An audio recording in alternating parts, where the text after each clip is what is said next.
हाँ जी बच्चों, welcome to my channel Learn and Grow. और 10th के मैथ के हम 3.3 एक्सरसाइज के क्वेश्चन नंबर 2 पर आ गए हैं और डे हमारा 18 है। चलो करते हैं इसका क्वेश्चन सॉल्व। क्वेश्चन आपने अच्छे से पढ़ लेना है, बट मैं आपको बता देती हूँ। इसमें हमें फ्रैक्शन निकालना है, जैसे हमने पिछले सब्स्टिट्यूशन मेथड में निकाला था फ्रैक्शन एक क्वेश्चन में, वैसे ही हमने इसमें भी हमें फ्रैक्शन निकालना है। न्यूमिनेटर डिनोमिनेटर में क्या कुछ ऐड करना है ये हमें क्वेश्चन में दिया हुआ है, जिससे हम इक्वेशंस बनाएंगे। सबसे पहले इसमें हमें एलिमिनेशन मेथड लगाना है। न्यूमिनेटर हमारे पास x हम मान लेंगे और डिनोमिनेटर हमारे पास हम y मान लेंगे, तो फ्रैक्शन क्या आएगी x अपॉन वाई।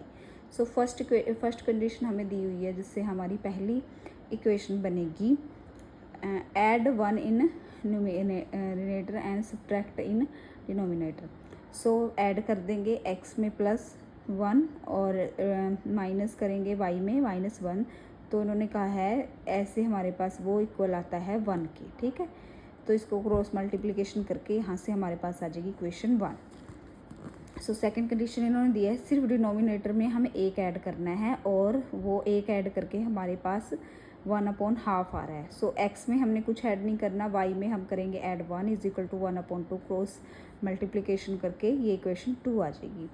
देखो इस इक्वेशन में और इक्वेशन में y - y सेम है, तो इसमें हम कुछ मल्टीप्लिकेशन नहीं करेंगे, इसको ऐसे ही एज इट हम सब्ट्रैक्ट कर देंगे, क्योंकि y कैंसिल हो जाएगा। देखो सब्ट्रैक्ट कर दी दोनों इक्वेशन, इनको माइनस करके हमारे पास यहाँ पर y से y कैंसिल हो जाएगा, तो x की वैल्यू हमारे पास 3 आ जाएगी। अब ये जो x की वैल्यु है हम इक्वेशन 1 में पुट कर रहे हैं। इक्वेशन 1 में यहाँ पे पुट करके हमारे पास आ जाएगी y की वैल्यू और फ्रैक्शन हमारे पास आ जाएगा 3/5। ये हमारा जो है, वैसे एलिमिनेशन मेथड जो है सब्स्टिट्यूशन से थोड़ा ठीक है, क्योंकि इतना लेंथी नहीं पड़ता, वो थोड़ा लेंथी पड़ जाता है। चलो आगे सेकंड क्वेश्चन में ये एज वाला हमने सब्स्टिट्यूशन मेथड में भी निकाला था और इसमें एलिमिनेशन में भी निकालेंगे।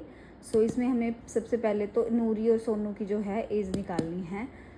एज पहले हम नूरी की मान लेते हैं x ईयर और सोनू की हम मान लेते हैं y। कंडीशन हमें पहले क्या दी है, 5 ईयर्स एगो, 5 साल पहले नूरी की वैल्यू क्या उम्र होगी, x - y 5 और सोनू की होगी y - 5। और कंडीशन हमें दी हुई है कि 3 गुना ज़्यादा होगी। x - 5 = 3y - 5। इसको हम सॉल्व करके इक्वेशन आ जाएगी हमारे पास 1, ठीक है। सेकंड कंडीशन हमें दी हुई है कि 10 साल बाद वाली, तो 10 साल बाद नूरी की कितनी होगी एज, x + 10 और सोनू की y + 10। और कंडीशन हमें दी है कि दुगनी हो रही है भाई सोनू की एज उससे, ठीक है। दुगनी हो रही है, तो x + 10 = y 5, ये ठीक है। 2 से इसको मल्टीप्लिकेशन करेंगे ना, दुगनी का मतलब तो ये है। हमारे पास इक्वेशन, इसको सॉल्व करके इक्वेशन आ जाएगी 2। अब इसमें देखो x और x सेम है ना, तो इसमें भी हम कुछ मल्टीप्लिकेशन नहीं करेंगे, ऐसे ही डायरेक्ट सब्ट्रैक्ट कर देंगे, मतलब माइनस कर देंगे। इन इक्वेशंस को माइनस करेंगे। देखो सॉल्व करके x के साथ x कैंसिल हो गया, 3y और ये 10, 3y और मतलब ये जो आ रहा है ये आ रहा है y।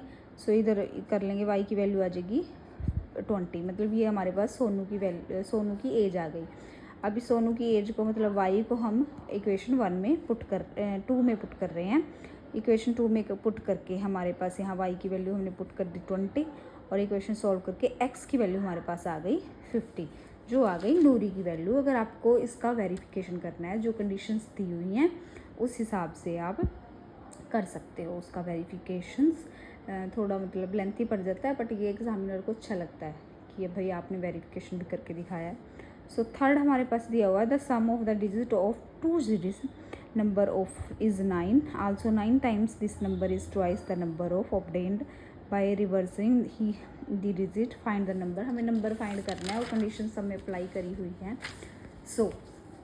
नंबर फाइंड करने के पहले 10 डिजिट हम मान लेंगे x और यूनिट डिजिट मान लेंगे y। नंबर में हमें दिया है कि 10x + y और रिवर्स नंबर 10y + x। ये हमें कंडीशंस इन्होंने दी हुई है यहाँ पे, ठीक है, ट्वाइस ऐसे करके। सम ऑफ डिजिट = 9, ये हमें दिया हुआ है इन्होंने, ये हमारी पहली इक्वेशन बन गई। अब दूसरी कंडीशन दी है कि 9 times the number = twice the reverse number. मतलब 9 टाइम्स ऑफ द नंबर, इस नंबर से 9 टाइम और ट्वाइस द रिवर्स नंबर, मतलब इसका ट्वाइस, ठीक है। सो 9 को इससे मल्टीप्लिकेशन और 2 से, इनको सॉल्व करके देखो ये सॉल्व कर दी यहाँ पे, और इसको यहाँ पे डिवाइड करेगा 11 से। सो यहाँ पे हमारे पास सेकंड इक्वेशन आ जाती है। ये फर्स्ट इक्वेशन थी, ये सेकंड इक्वेशन हमें सॉल्व करके मिली है। अभी देखो y और y इसमें सेम है, सो इसको ऐसे ही हम ऐड कर देंगे, क्योंकि ये प्लस है और ये भी ये माइनस है, तो इसको प्लस करेंगे, सब्ट्रैक्ट करेंगे तो वो 2y बन जाएगा ना। सो हम इसको ऐड कर रहे हैं, क्योंकि ऐड और सब्ट्रैक्ट दोनों ही कर सकते हैं हम एलिमिनेशन मेथड में। सो एलिमिनेशन मेथड में हमने इनको ऐड किया, ऐड करके हमारे पास x की वैल्यू आ गई 1। सो x की वैल्यू जो 1 आई है वो इक्वेशन 1 में पुट कर दो, चाहे आप 2 में पुट कर दो, सेम ही बात है। सो इक्वेशन 1 में पुट करके हमारे पास आ जाएगी वैल्यू। तो अभी हमें डिजिट निकालना है, जो ये है ना नंबर निकालना है, तो नंबर निकलेगा 10x + y, x की जगह और y की जगह इनकी वैल्यूज़ पुट करके हमारे पास ये 18, ये हमारा आंसर आ गया है। आगे 2 पार्ट जो रहते हैं, थर्ड और फोर्थ, थर्ड मैंने की थी, फोर्थ और फिफ्थ सॉरी, तो वो आप अपने आप सॉल्व करके देखना। वैसे तो वो भी इजी ही हैं, बट अगर आपको नहीं आते हैं तो प्लीज़ आप मेरे को कमेंट करके बताएं, मैं उसके लिए सेपरेट एक वीडियो बना दूंगी दोनों पार्ट्स के लिए, ताकि आपको कोई दिक्कत ना हो। तब तक आप मेरे चैनल को लाइक करें, सब्सक्राइब करें और शेयर करें प्लीज़, क्योंकि आपके प्यार की और आप जितनी मैं मेहनत कर रही हूँ और ज़्यादा मेहनत कर सकूँ, उसके लिए मुझे मोटिवेशन चाहिए। Thank you so much.